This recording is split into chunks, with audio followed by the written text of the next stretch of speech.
guys? Welcome back to another review, and today I am reviewing Kingsman: The Golden Circle, starring Taron Egerton, Colin Firth, Mark Strong, Julianne Moore, Channing Tatum, Halle Berry, Elton John, Jeff Bridges, and Edward Hallcroft, and was directed by Matthew Vaughn, and is about after the Kingsman headquarters are destroyed, the world is held hostage, and an allied spy organization in the United States are discovered.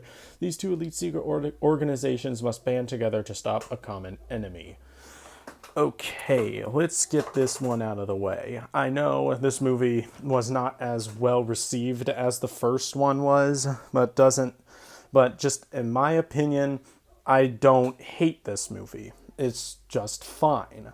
But compared to the other one, to the first film, which I do really like, this one is not as good. But let's talk about the positives. The performances are all very good. Taron Egerton is still good in this movie. Colin Firth is, once again, excellent. Mark Strong, still my favorite character. Jeff Bridges was good in the movie, even though he was only in, 3 scenes, maybe? Halle Berry was pretty good. The Channing Tatum was good, even though he was also barely in it. Oh crap! Hold on, sorry. And easily one of the biggest surprises was Elton John. I didn't expect him to actually be, good in the movie. I never really thought of him as an actor or anything, so that was a surprise. And Julianne Moore was pretty good. She wasn't. Her character was not as good as Samuel L. Jackson in the first one, since she does play the villain in this one. Nowhere near as good as the first villain, but her performance was pretty good. The action scenes are still pretty good. They're a lot of fun, really exciting. The best one is probably one in the snow, because I am a sucker for snow-based fight scenes. There's also a really cool one towards the ending, where the entire ending fight is very good. Because there's a scene where Colin Firth is fighting robot dogs. Yeah, this movie has robot dogs, and one of them is killed by Elton John, and that was amazing. I'm not gonna lie, I had a lot of fun with this movie. This movie's not perfect. It's far from it, but I would be lying if I said I didn't have fun with this movie, because I really did. I know a lot of people don't really like this one as much as the first, and it's not as good as the first one. It's just a fun, silly movie. It's definitely outlandish, though, because it makes the first movie look realistic.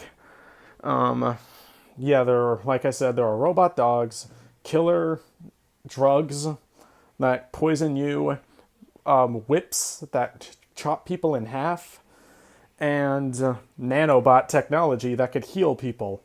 Yeah, this movie definitely goes more the sci-fi route than the first one went more of a spy route. This one definitely goes more sci-fi. Thank God they didn't add aliens. But anyway, this movie, alright, more positives. I thought the directing was good. The directing is very good, and the action sequences are once again very well filmed. No shaky cam, and this one's a lot less shaky than the first. The fight scene that stands out the most is one of the fight scenes at the ending with, I won't spoil it because it's a major spoiler where the fight scene is, but there's a pretty cool fight scene in a diner of some sorts. That one was pretty cool. And the special effects are pretty decent. Some of them are very noticeable, but some of them are pretty good. I couldn't tell if the robot dogs were CGI or practical. Some shots definitely looked CG, some of them looked really real. I don't know what stuff, I could tell definitely what stuff were CGI and which were not, but sometimes it's hard to tell. Alright, now let's get into the nitty-gritty negatives. This movie is very, very long. It's like 2 hours and 20 minutes. It's longer than the first one by 11 minutes?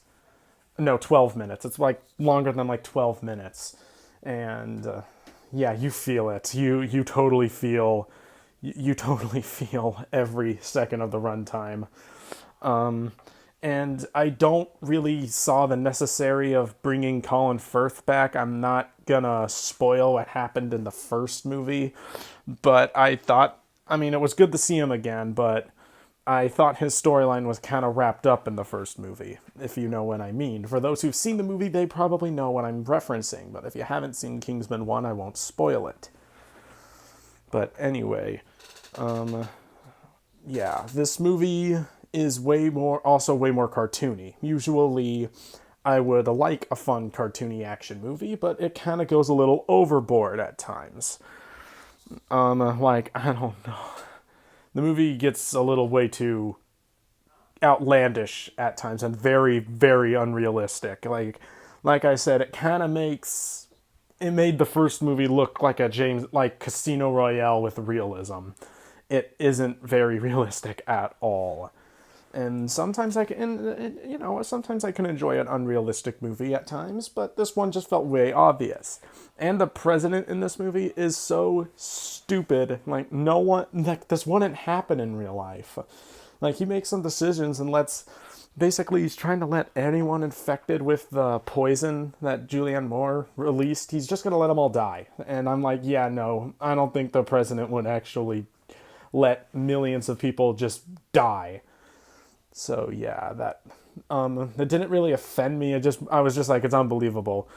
Oh yeah, another thing in the positives, I really like the statesmen, the United States Kingsmen. They were stereotypical whiskey drinking Americans, and since I'm an American, it kind of was funny seeing the British perspective of stereotypical Americans, and it was funny. It was funny for me, and yeah.